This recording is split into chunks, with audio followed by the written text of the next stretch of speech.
بسم اللہ الرحمن الرحیم۔ السلام علیکم۔ مزمل وائس آفیشیل میں خوش آمدید۔ میرا نام سہیل سلیم ہے۔ میں ایک دولت مند اور بااثر باپ کا اکلوتا بیٹا ہوں جو منہ میں سونے کا چمچ لے کر پیدا ہوا اور اپنے منہ سے نکلنے والی ہر فرمائش لمحوں میں پوری کروائی۔ اس دولت اور طاقت کے گھمنڈ نے مجھے انسان نہیں رہنے دیا بلکہ ایک فرعون بنا دیا جو دوسروں کی زندگیوں کے فیصلے اپنے ہاتھ میں لے کر انہیں تباہ کر دیتا اور پھر آگے بڑھ جاتا۔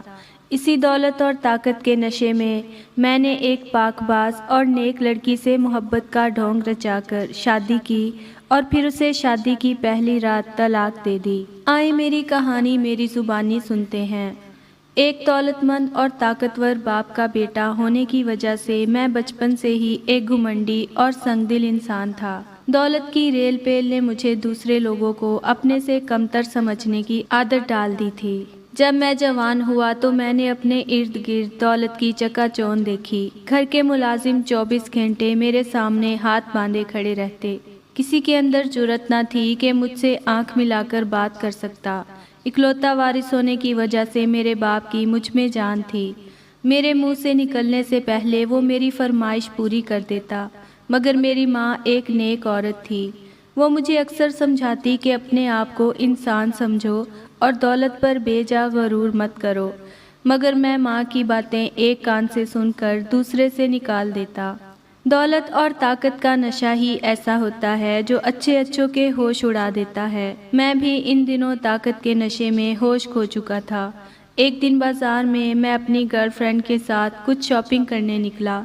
میری گرل فرینڈ اس وقت ایک چست لباس میں ملبوس تھی، مگر سامنے کاؤنٹر پر کھڑی مینیجر مکمل عبائی میں تھی۔ دونوں کے درمیان کسی بات پر تلخ کلامی ہوئی اور میری گرل فرینڈ نے اس کا نقاب اتارنے کی کوشش کی مگر کامیاب نہ ہو سکی۔ اپنی گرل فرینڈ کی مدد کرنے کو میں آگے بڑھا اور اس لڑکی کو مزہ چکھانے کے لیے اس کا ہاتھ پکڑنے کی کوشش کی، مگر اس نے ہاتھ گھما کر ایک سناٹے دار تھپڑ میرے منہ پر مار دیا۔ میرے منہ سے گالیوں کا طوفان ابل پڑا، مگر اسٹور میں موجود عملے نے مجھے قابو کر لیا اور فوراً ہی اسٹور کے مالک کو بلا کر معاملہ رفع دفع کرنے کی کوشش کی۔ اسٹور کے مالک کے معافی مانگنے کے بعد ہم دونوں اسٹور سے باہر نکل آئے۔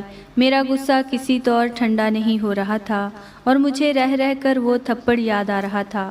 مجھے اس لڑکی سے اپنی بے عزتی کا بدلہ لینا تھا، مگر اس طرح کہ وہ کسی کو منہ دکھانے کے قابل نہ رہتی۔ اور پھر میں نے ایک گھناؤنا پلان بنایا اور اس پر عمل شروع کر دیا اور اس لڑکی کے بارے میں الف سے یہ تک ساری معلومات حاصل کر لیں۔ اس کا نام سمیرہ تھا اور وہ ایک غریب گھرانے کی لڑکی تھی جو نوکری کر کے گھر کا خرچ چلا رہی تھی۔ میں نے اپنی ماں کو بتایا کہ میں ایک لڑکی سے بہت پیار کرتا ہوں اور اس سے شادی کرنا چاہتا ہوں۔ میری ماں یہ بات سن کر بہت خوش ہوئی کیونکہ وہ خود بھی یہی چاہتی تھی کہ اب میں شادی کر کے گھر بسا لوں۔ اور جب میرے ماں باپ میرا رشتہ لے کر وہاں گئے تو اس کے غریب والدین خوشی سے پھولے نہ سمائے اور فوراً ہاں کر دی۔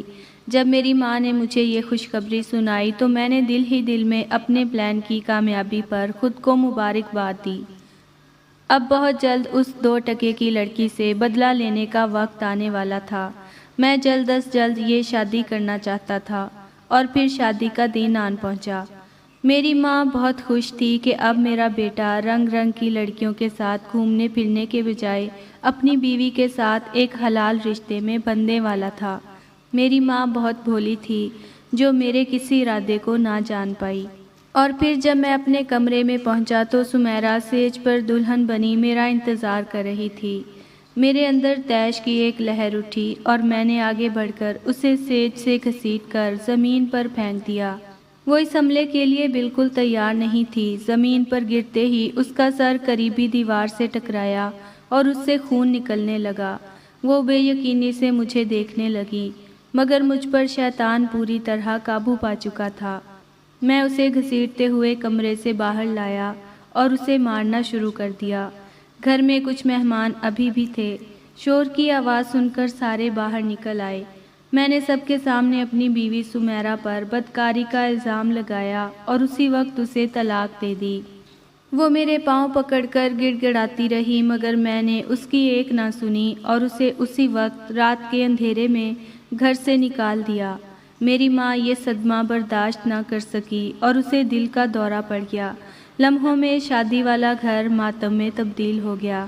1 ماہ ہسپتال میں زیر علاج رہنے کے بعد میری ماں میری اس گھٹیا حرکت کی وجہ سے یہ دنیا چھوڑ گئی۔ میرے دولت مند باپ نے سمیرہ کے گھر والوں کو دے دلا کر ہمیشہ کے لیے چپ کروا دیا۔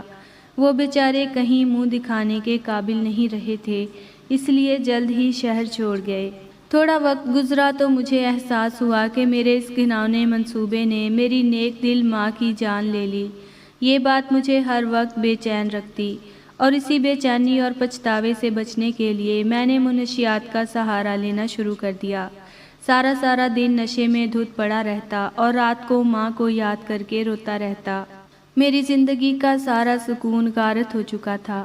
میرے باپ کا اتنا بڑا بزنس برباد ہونے لگا کیونکہ وہ سارے معاملات اکیلے نہیں سنبھال سکتا تھا، اور پھر ایک دن میری حالت پر کڑ کڑ کر میرا باپ بھی دنیا چھوڑ گیا اور اس کا بنا بنایا بزنس اس کے پارٹنرز نے ہتھیا لیا اور میں خالی ہاتھ رہ گیا۔ اب میں ایک ہسپتال میں زیر علاج ہوں، مگر دن بدن موت کی طرف بڑھ رہا ہوں، اور آپ سب سے یہ کہتا ہوں کہ خدا را کسی مظلوم کی آہ مت لیں، کیونکہ مظلوم کے دل سے نکلی ہوئی آہ عرش ہلا دیتی ہے۔ مجھے بھی سمیرہ کے دل سے نکلی ہوئی ایک آہ نے کہیں کا نہ چھوڑا تھا۔